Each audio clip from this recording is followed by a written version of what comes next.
Hi, I'm Sharon. Welcome back. As you know, all my stories are based on the truth, and as outlandish as this story is, it really is based on the truth. Now, of course, I exaggerate the humor because it's me. Death is never funny, but my colleagues in the funeral business really kept me in stitches, and I really fit in with them well. I do want to remind you that no one person is really represented in its entirety. They were a conglomeration of several individuals put together. Now to my story. Bessie May was reading the newspaper in the funeral home coffee room Friday morning when Granger walked in. "Granger, what are you doing this weekend?" Nothing special. "Earl and I are going to my Uncle Cletus's and Aunt Susie's ranch for breakfast, and then we're going to go feral hog hunting. You want to go?" "Do I ever!" Bessie May said, "I already checked with your mom earlier today, and she said it would be fine. We'll pick you up about 5:30 Saturday morning." Granger's mom had to work long hours. His dad died when he was a toddler, so he really never had as many opportunities to do outdoor things, particularly with men. Bessie May really honed in on that and offered him time with them, particularly with Earl. They developed a real friendship over the last few years. At the local airport, Milton Draft, head of the RQQ Consulting Corporation, and Leon Holmes, his assistant from New Jersey, had flown in on Draft's private jet for hunting big game. "Leon, grab my Browning Bar MK2 Safari Grade 338 and be careful with it. This gun is the Cadillac of the best elk hunting rifles ever made." Milton had money and was as flashy as a rat with a gold tooth. "Yes, sir, you certainly know a lot about hunting." "Course I do. There's probably not many CEOs who are as well versed in the art of hunting as I am. Stick around and you'll learn a lot on this trip. Grab all my gear while you're at it. I'll rent us an all-terrain vehicle." "Yes, sir. On it, sir." Leon worked as the head accountant for Draft and really tried his best to get out of this trip, but Draft wouldn't hear of it. After all, Draft had to have someone along to impress with his hunting prowess and to take pictures.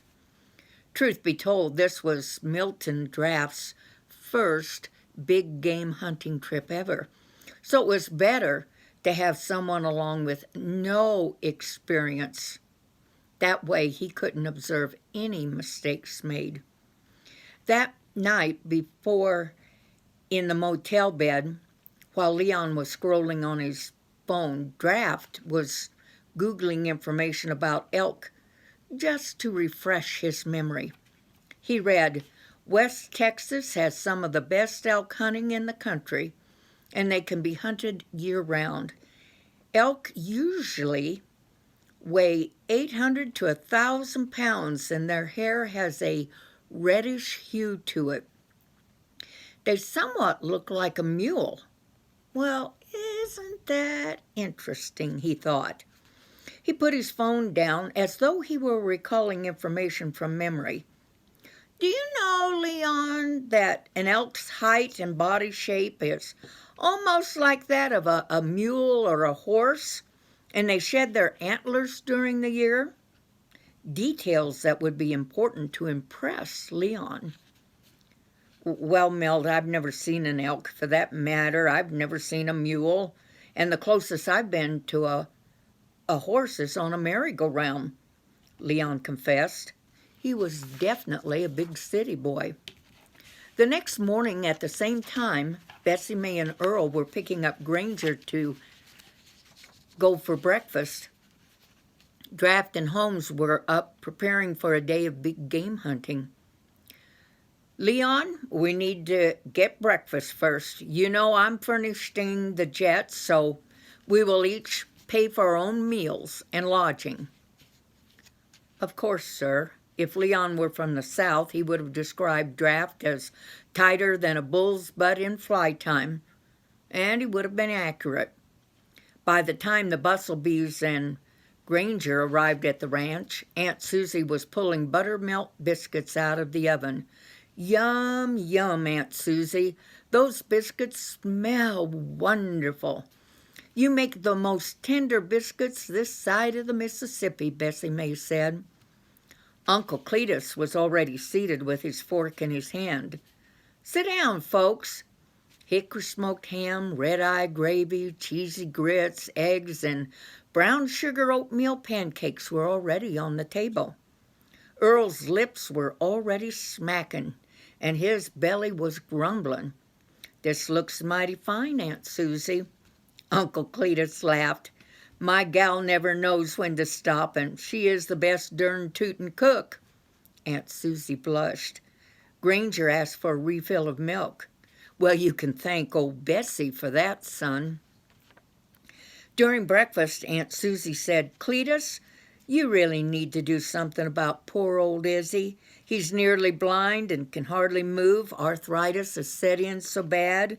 And when the vet was here last week, he said Izzy's heart could stop at any time.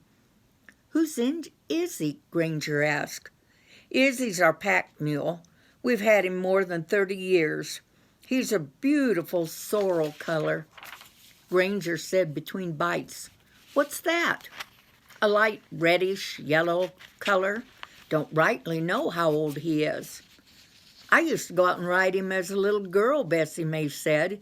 Izzy could be tame at one end and wild at the other. Then she laughed. Of course, at that age, I couldn't ride a nightmare without falling out of bed. Cletus smiled. I know he needs to be put down. I just can't do it because it breaks my heart. I understand, Aunt Susie said, but it would be better to have the vet do it for Izzy's sake. During breakfast, they didn't know that 2 miles down the road on their property, Milton and Leon had just driven up to their pasture gate. There was a prominent sign that read, Private property, no hunting without permission. Cletus kept his property well posted so that hunters from out of state didn't do damage to his fields as they had in the past. Milton jammed on his brake. Leon, do you see that big buck? Milton whispered to Leon. I bet that buck weighs as much as 800 to 1,000 pounds. See that beautiful reddish color? I know, Milt, but the sign posted says no hunting. Milton got out of the Jeep and took a pair of wire cutters out of his backpack in the back seat. He cut down the sign and threw it into the scrub oak. What sign? I don't see any sign, do you?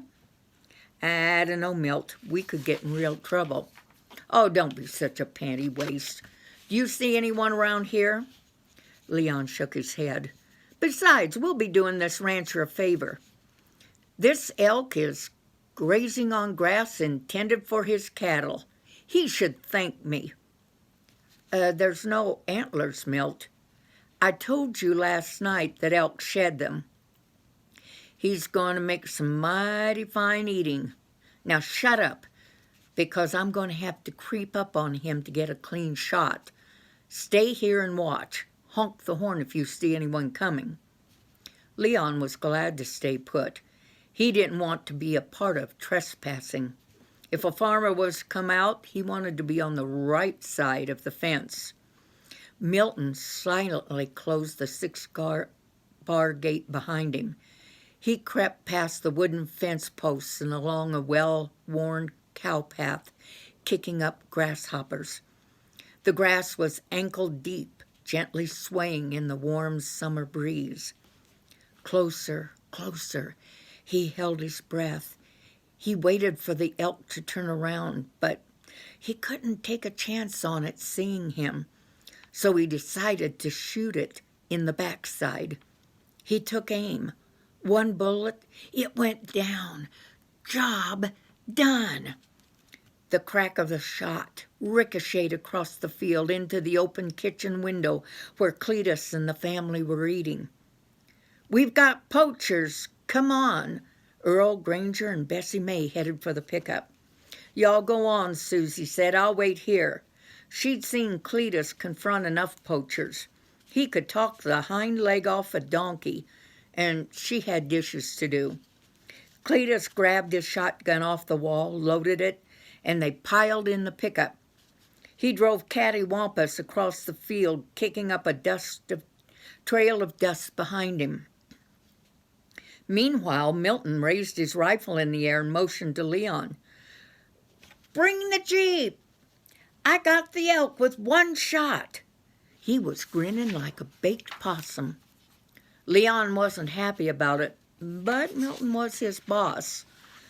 Thus he did as he was ordered. By the time Leon opened the gate, closed it again, and drove over to Milton, he saw a red Ford pickup cutting across the field, headed towards them faster than a sneeze through a screen door. Milt looked up, saw the pickup, and was so scared you couldn't drive a watermelon seed up his hiney with a sledgehammer. Cleta screeched the brakes and jumped out of the vehicle. Bessie May, Earl, and Granger were right behind him. "What are you doing, hunting on my land?" Cletus bellowed. Then he saw his mule lying in the grass. "You shot my Izzy?" Milton started to stammer. I didn't know it was your land. I saw this prize elk. I was hunting, and there's no hunting limits here. There was no sign saying no hunting, so I shot him." Leon rolled his eyes and just hoped they didn't go searching for the sign. Milton's such a liar, he thought. He'd beat you senseless and tell God you fell off a horse. "I didn't know you didn't want me hunting on your property," Milton lied. "I'll pay for him if that's what you want." The way Milton lied, you would have thought he was related to Beauregard. "You shot my Izzy?" He walked over to Izzy and knelt down.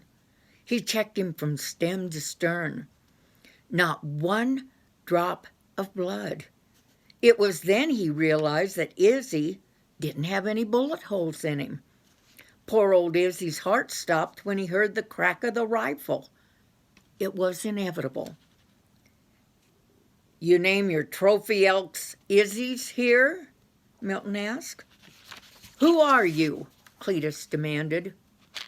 "I'm Milton Draff, head of the RQQ Consulting, and this is my assistant. We're from the Northeast. Like I said, I'll pay for any damages here. Obviously, this has been an innocent misunderstanding." Granger walked over to the gate where the sign was supposed to be. He saw the edge of it sticking up behind a scrub oak. He walked back to Bessie May. He cut down the sign. He's so low he'd have to look up to see hell. Bessie May whispered back, "I'd like to buy him for what he's worth and sell him for what he thinks he's worth." Granger nodded. Cletus was still holding his shotgun. "I'm a reasonable man," Milton said. "And as I said, I'm willing to pay for this animal, so there's absolutely no reason for violence or to call authorities for an innocent mistake." Give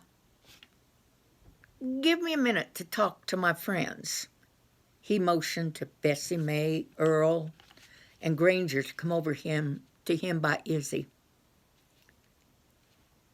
"He cut down the sign, Uncle Cletus," Granger said.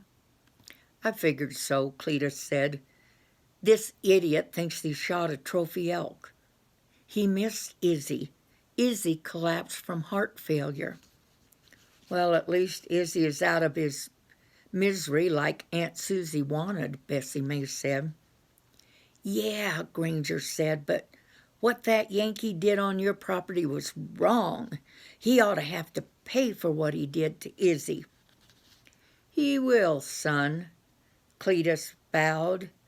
"He's going to buy enough, he's going to pay enough to buy Aunt Susie another mule and then some. Just play along." "Granger, if you play along," Bessie May said, "you're going to have to stifle your laughter." Earl came up with a solution.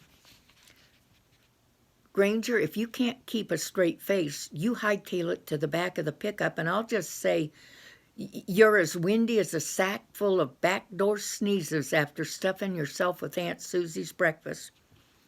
"Okay, Earl," Granger agreed. Then they walked back to Milton. "Mr. Draft," Cletus said, "I've been feeding that prize elk all year round to get him in this award-eating shape. We call trophy elks Izzy's down here. Seeing as how you trespassed on my property innocently," Milton interjected, "since there's no posted sign." Cletus ignored him. "And shot my elk. Well, that's a pretty hefty fine, plus confiscation of that mighty purty rifle of yours, plus loss of the meat and your reputation." Milton looked down at his prized weapon and frowned. He couldn't lose that gun after calling all of his employees in to show it off before he and Leon came hunting. The large frame picture of him holding the rifle was hanging over his office desk. "Like I said, Mr. Cletus." "Cletus," Milton continued, "I'm more than willing to pay to clear up this little misunderstanding." Cletus rubbed his beard. "Well, I reckon Stubby in at the butcher's can package the meat for you so it don't go to waste. He can put it on dry ice and he can ship it home for your family to eat." Granger twisted his face, clamped his jaw shut, and started to hiss. Then he ran faster than a prairie fire with a tailwind. "Where's he off to?" Milton asked. "Well," Earl said, "when he's about ready to push a rump ripper out, he's not fit for man or beast. It's overpowering. His butt gildlings smell so strong you could hang out the washing on 'em. He ate too much of Aunt Susie's biscuits and red-eye gravy." Cletus said, "I figure that since Izzy is prime meat, the least I could take for it would be $10 a pound, some of the most tender steaks you'll ever eat. Normally I'd charge $15, but I'm going to give you a break since you didn't see the sign." Let me talk to my accountant here and make sure that works," Milton said. He walked over to Leon. "These country bumpkins don't know what a sweet deal this is, Leon. I'm definitely putting one over on them."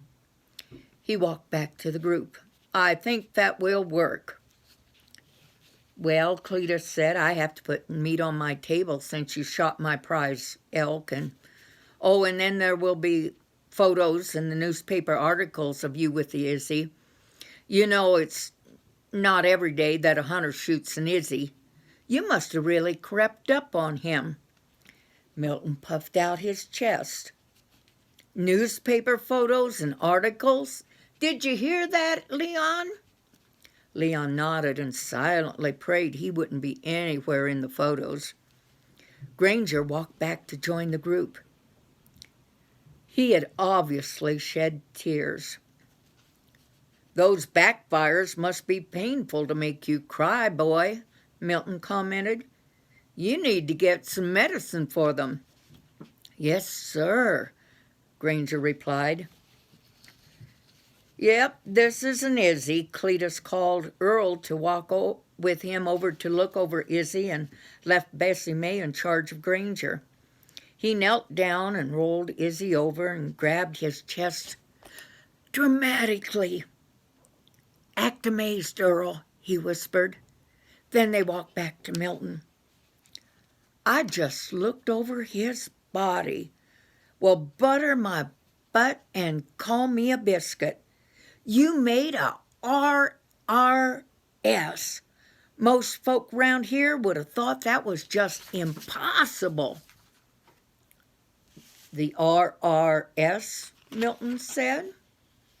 You know, Cletus said, the Royal Rump Shot, named after the famous shot by Horace Royal back in the 1800s. That shot's never been done since he first recorded it. Oh, yes, of course, Milt said. That's why I bought this special rifle. I was hoping to duplicate it. Well, you're cooking on a front burner today, Cletus continued. Made it with one shot right through the anus, straight up the rectum, and on into the heart until this trophy dropped. Not 1 ounce of blood on the ground.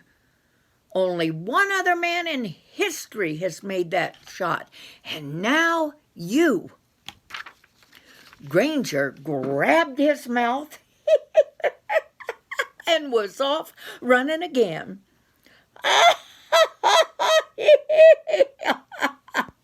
Granger bent over, grabbing his belly behind the pickup. That boy sounds more like he's hee-hawing back there, Milton said. When one rectal honk or cheek squeak gets stuck with the belly thumps, it takes some real coughing and gyrations to steamroll that bull snorter out. But if you want to keep breathing, I wouldn't walk back there, Cletus said. Earl thought he ought to add something to bolster Cletus's story because Granger just would not shut up. I've seen him when he's fired a stink torpedo and just break out in laughter, just to hide his tears. Sometimes his laughter and his pain get all mixed up. I have to admit, I'm prouder of that boy than a pup with his first flea. He's not a complainer, I'll tell you. He's a brave man, Milton said. Leon just rolled his eyes. Let's load this prize elk onto the hood of your Jeep and I'll lead you to the butcher's shop in town, Cletus said. I need to make a few calls first. Granger and I'll go to the house and get a rope. Earl and Bessie May will stay here with you. Cletus went to the back of the pickup. Get into this vehicle, son, and keep your mouth shut and your eyes down. Try and look as sick as a dog passing peach pits. Cletus drove across the field home to get the rope to tie Izzy to the hood. He went inside to tell Susie about Izzy. I'm glad Izzy met his end without the vet's help, Cletus, for your sake. Cletus made a quick call to the butcher. Stubby, I got a Yankee here who's bringing my mule in, but he thinks it's a prize elk. I don't want you to tell him any different. He thinks we name prize elks Izzy. Oh, and make sure there's a crowd around and they know what's going on. He went on to tell Stubby the story of the Royal Rump Shot and asked him to inform the local news and have the reporter and local photographer there by the time they arrived. Granger went to the barn and got the rope. Susie and Granger piled in the pickup. He drove over to where Izzy had fallen. When we get to town, Milton, I'm going to need you to go to the bank and get me cash for this prize elk before I can turn him over to you. Oh, no problem, Cletus. Milton was excited. They loaded the mule on the hood of the Jeep. Cletus led the way. We're going slowly. We want to keep that prize elk as juicy and tender as it is right now. Cletus led, using the long way around to give the town plenty of time to prepare. Bessie May said, Cletus, that mule isn't fit to eat. They won't be even able to cut it. I know, Cletus laughed. I'm afraid, Bessie May laughed. He thinks Southern means stupid. He probably thinks we're so stupid that if you put our brains into a bumblebee, it'd fly backwards. Well, you're going to teach him a thing or two. Leon, Milt said, you drive. I need to make sure I look my best by the time we arrive for pictures. Are you sure this is such a good deal, Milt? These folks seemed awfully easy to persuade. That's because these country idiots are not business savvy. Actually, they're dumber than rocks. $10 a pound for choice wild game is dirt cheap.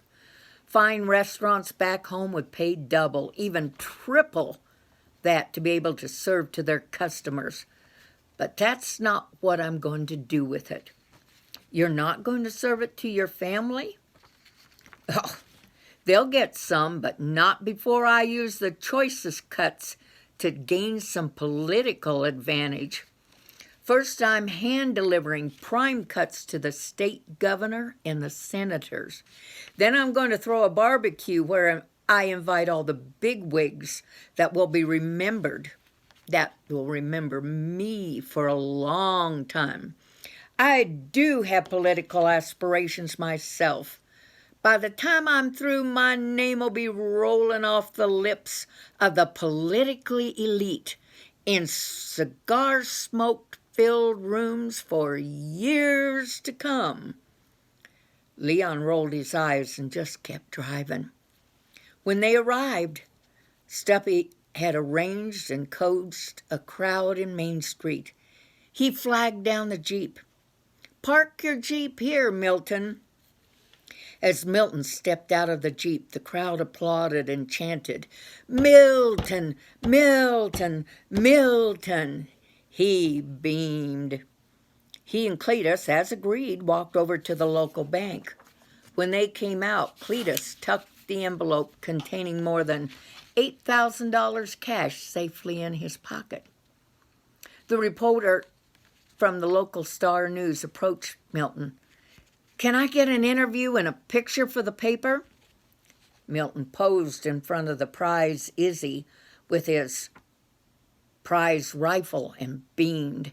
The reporter guaranteed that the interview and photos would be sent to the top 10 New Jersey newspapers, as well as posted on the internet. He would be an overnight sensation. Yes, sir, this had indeed been a profitable hunt. It might have been at the expense of these local yokels, but it was well worth it. Was there really a mule that was shot and harvested as a prize elk? Yes, indeedy. And take it home to be eaten? Yes, indeedy. I hope you had a laugh or two. Have a blessed day.